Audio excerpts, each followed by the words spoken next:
Rajesh law centre में आप लोगों का स्वागत है।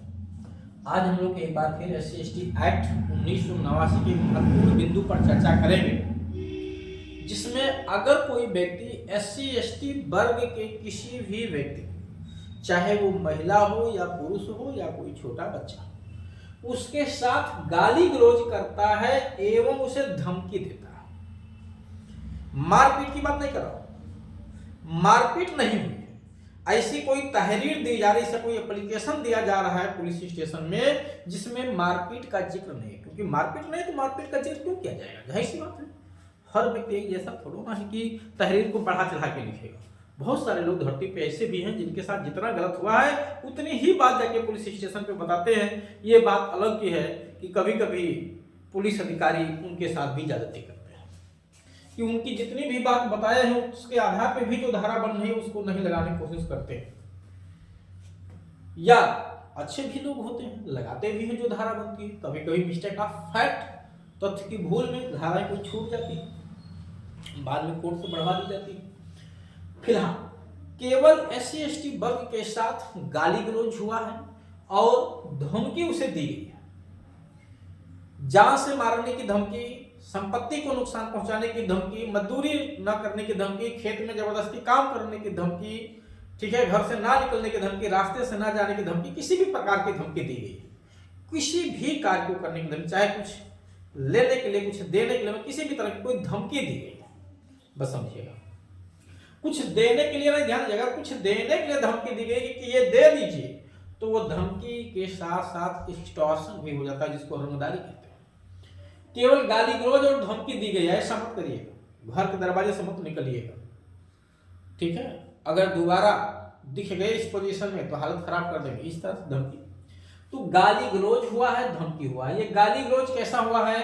जाति सूचक शब्दों का प्रयोग किया गया है। जो शब्द जाति सूचक में, देखिए पूरे भारत में अलग अलग राज्यों में अलग अलग नाम चलते हैं जात के नाम पे। जैसे कोई भी व्यक्ति SC या ST वर्ग में आता है तो अलग अलग राज्यों में अलग अलग नाम से, कहीं डोम, कहीं चमार, कहीं जो है मुसाद, वो दुसाद, अलग अलग नाम से अलग अलग अपमानित वाले शब्द हैं जो जहां बोलना मना किया गया है। तो अगर ऐसा कोई शब्द आप लोक दृष्टि में आकर के बोलते हैं, लोक दृष्टि का मतलब पब्लिक प्लेस होना जरूरी नहीं है, ध्यान रखिएगा। लोक दृष्टि का मतलब है ऐसे स्थान पे इस तरह के शब्दों का उच्चारण करना जहां लोग देख सके, सुन सके।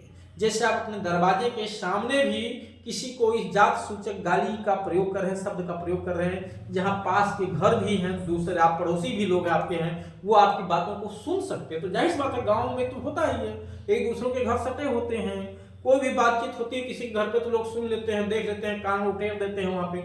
अगर वो सुन सकते हैं, देख सकते हैं, तो वो लोक दृष्टि मान लिया जाएगा। ठीक, आप छत पे भी खड़े हैं तो भी लोक दृष्टि मान लिया जाएगा, क्योंकि वहां से वो लोग देख सकते हैं, सुन सकते हैं क्या हो रहा है। ये पब्लिक प्लेस होना जरूरी नहीं है, साफ साफ शब्दों का उल्लेख किया गया है। लोक दृष्टि, लोक स्थान नहीं लिखा हुआ है।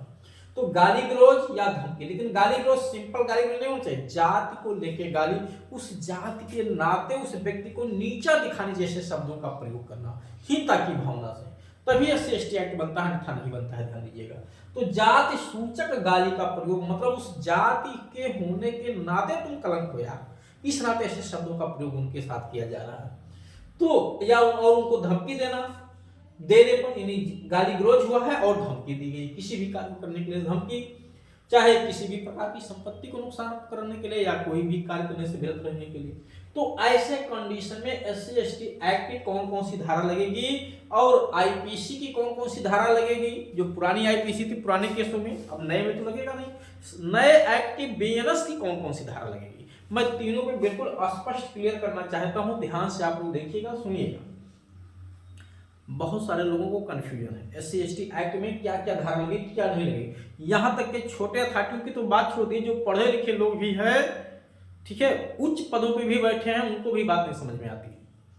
क्यों नहीं समझ में आ रही है? समझने की कोशिश नहीं कर रहे हैं, या तो कानून की भाषा को नहीं समझ पा रहे हैं। कानून की भाषा को समझना आसान काम नहीं है, ध्यान दीजिएगा। वही समझ सकता है जो बैरक को पढ़ना जानता है, कानून को पढ़ना जानता है। तो गाली गलौज एवं धमकी देने पे कौन सी धारा लगेगी? हाँ, एक चीज ध्यान रखिएगा, यहाँ मैंने अपना नंबर भी दे रखा है कि किसी भी व्यक्ति को कोई भी लीगल एडवाइस लेना है किसी भी विषय पे, तो आप इस दिए गए नंबर पे संपर्क करके अपनी सुविधा अनुसार जानकारी ले सकते हैं। हाँ, उसकी जो रीजनेबल फीस है वो आपको जमा करना पड़ेगा। तो गाली गलौज पे देखिए, गाली गलौज पे अगर ये गाली गलौज पब्लिक प्लेस पे हुआ है, गाली गलौज कहाँ हुआ है? पब्लिक प्लेस पे हुआ है, तो 504 की जो पुरानी धारा 504 हुआ करती थी, 504 के साथ साथ 294 भी लागू हो जाती है। 504 के साथ 294 भी लागू हो जाती है अगर पब्लिक प्लेस नहीं तो केवल 504। गाली गलौज अपमानित करना, यानी इसमें अपमानित करने के नाम से लिखा हुआ है, जिसमें गाली गलौज भी शामिल है।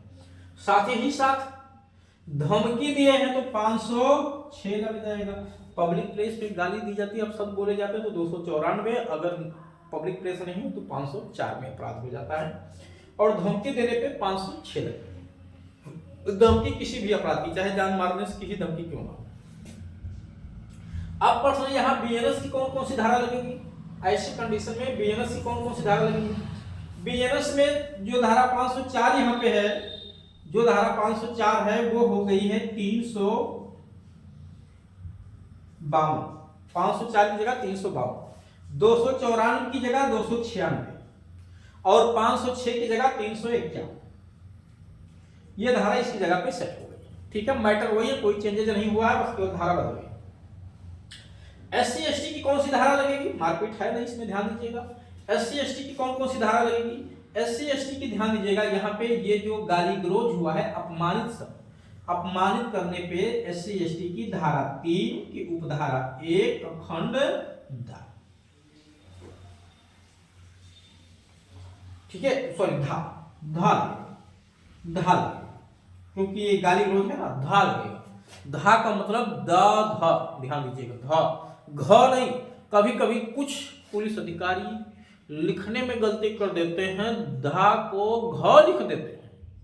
घा नहीं है भाई, ध्यान से समझिएगा। घा का मतलब है कि किसी एससी एसटी वर्ग के व्यक्ति को जूते की माला पहनाना। अगर इस तरह की बात आई है तब घ लगता, घ मतलब डी, यानी घ से घर, ध है, ध से धनुष, ध्यान दीजिएगा। इसी को एस बोलते हैं इंग्लिश में, 31S। और 296 लगी है तब भी यही धारा लगेगी, 3 धा।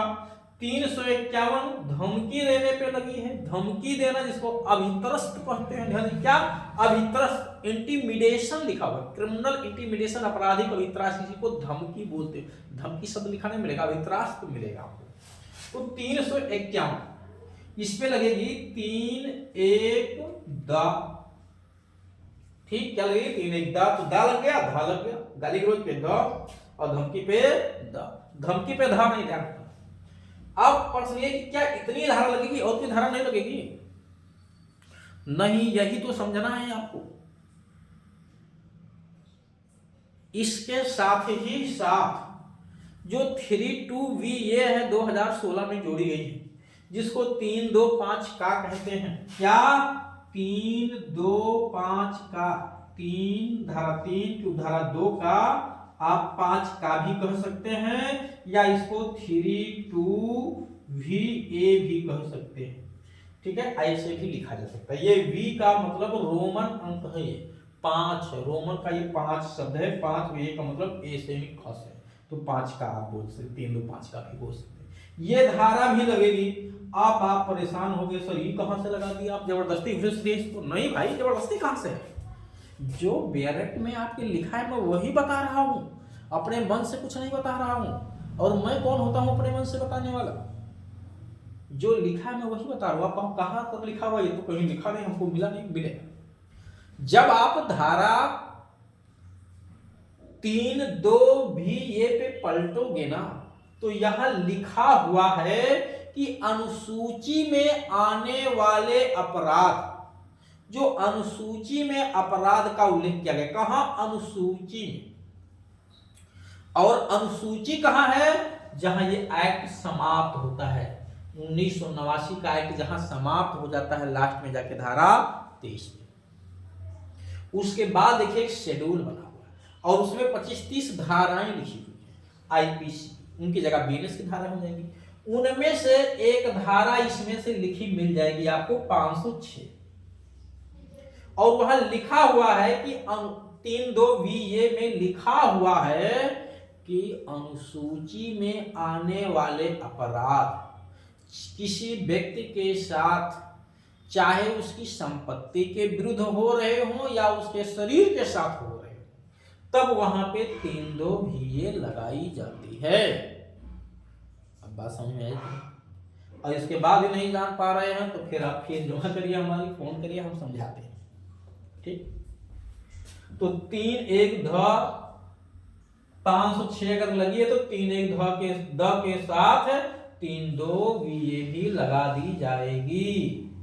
और ये धारा लग गई तो आप कहेंगे सर क्या प्रभाव क्या होगा? प्रभाव होता है, बिल्कुल होता है, क्यों नहीं होगा। ऐसी स्थिति में जो सजा है वो बढ़ जाती है, और सजा के साथ साथ पीड़ित को जो राहत राशि मिलनी होती है वो बढ़ जाती है अमाउंट 3(2)VA लगाने से। बहुत सारे पुलिस अधिकारी जब जानते हैं कि 3(2)VA लगाने से राहत राशि मिल जाएगी पीड़ित को, और उनके अंदर दोषता की भावना है, तो इस धारा को नहीं लगाते हैं। बट ऐसा नहीं करना चाहिए। आप जिस भी पद पे बैठे हैं एक पब्लिक हैसियत से बैठे, वहां किसी जाति और धर्म के नाम से नहीं बैठे, आप जाति और धर्म से ऊपर हट के बैठे। आपके कलम से हमेशा न्याय निकलनी चाहिए। और जो भी पीड़ित भी हैं उनसे भी मैं हमेशा ही गुजारिश करता ही रहता हूं कि आपके साथ जितनी ज्यादती हुई है उतना ही तहरीर में दीजिए, फर्जी आरोप लगा के किसी निर्दोष व्यक्ति को मत फंसाइए, क्योंकि अगर निर्दोष का काया जलेगा तो आपके साथ भी न्याय नहीं होगा। और अगर कोई दोषी भी है तो उसे छोड़िए भी मत, अगर कोई दोषी है तो उसे छोड़िए भी मत, उसके खिलाफ निश्चित तौर से कानून के हिसाब से जितनी भी सजा होती है वो सजा होनी चाहिए।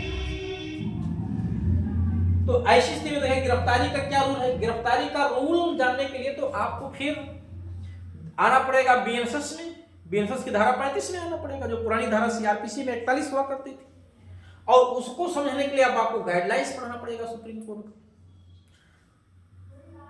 कोर्ट का केसला पढ़ना पड़ेगा, आपको आरएस बनाम बिहार राज्य का केस, सत्येंद्र अंतिल का केस, सिद्धार्थ बनाम उत्तर प्रदेश राज्य का केस, अशफाक आलम बनाम झारखंड राज्य का केस, ये सब केस पढ़ेंगे तब आप एज अ पुलिस ऑफिसर इस बात को समझ पाएंगे कब गिरफ्तारी किया जाना जरूरी है, कब गिरफ्तारी किया जाना जरूरी है, ध्यान रखिएगा।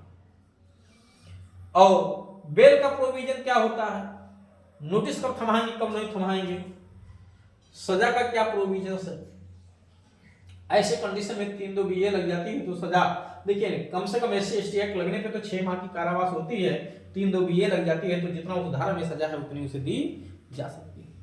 साथ ही साथ जुर्माने की राशि प्लस हो जाती है, बस ये ध्यान रखिएगा। मैं पहले भी वीडियो में बताया हूं कि जुर्माने की राशि प्लस हो जाती है, ऑप्शनल से हट जाता है, वो प्लस में जुड़ जाता है। तो चलिए उम्मीद है कि आप लोगों को ये वीडियो समझ में आया होगा कि कब कौन सी धारा लगेगी।